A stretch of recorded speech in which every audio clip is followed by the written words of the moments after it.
Gemini, मुझे ये बताओ कि कुछ हिंदुओं का कहना है कि इस्लाम 1400 साल पहले ही आया है। उससे पहले हिंदू धर्म था, इस्लाम नहीं था। इस पर अल्लाह क्या जवाब देता है कुरान पर, और तार्किक जवाब फुल डिटेल्स में बताइए। यह एक बहुत ही महत्वपूर्ण और गहरा सवाल है। ऐतिहासिक हिस्टोरिकल दृष्टिकोण और इस्लामिक थियोलॉजिकल दृष्टिकोण के बीच के इस अंतर को समझना बेहद जरूरी है। इतिहासकार जब कहते हैं कि इस्लाम 1400 साल पुराना है, तो वे पैगंबर मोहम्मद, टेक्स्ट प्रॉफिट मोहम्मद के समय से इसकी शुरुआत को गिनते हैं।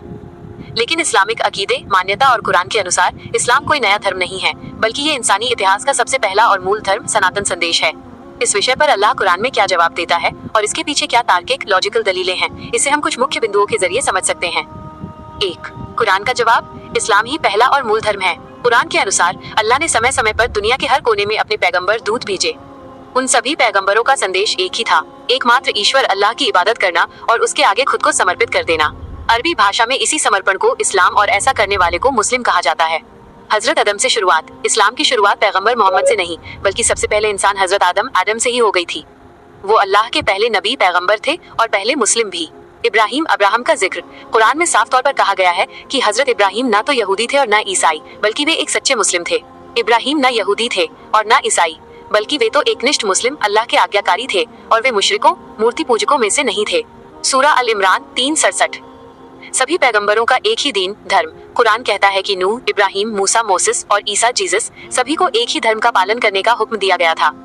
उसने तुम्हारे लिए वही दीन, धर्म तय किया जिसका हुक्म उसने नूह को दिया था और जिसकी वही प्रकाशना हमने आपकी तरफ की है। सूरा अश-शूरा 42:13। 2. तार्किक और ऐतिहासिक जवाब, लॉजिकल और रैशनल आर्ग्यूमेंट्स। अगर कोई कहता है कि 1400 साल पहले इस्लाम नहीं था, तो तार्किक रूप से इस्लाम इसे इस तरह समझाता है। नाम नया है, संदेश पुराना। पैगंबर मोहम्मद ने किसी नए भगवान या नई शिक्षा की खोज नहीं की। उन्होंने उसी संदेश को दोबारा ताज़ा किया जो समय के साथ लोग भूल चुके थे या जिसमें बदलाव कर चुके थे। अरबी भाषा में इस अंतिम रूप को इस्लाम नाम दिया गया, लेकिन इसका सार, एक ईश्वर की भक्ति, हमेशा से मौजूद था।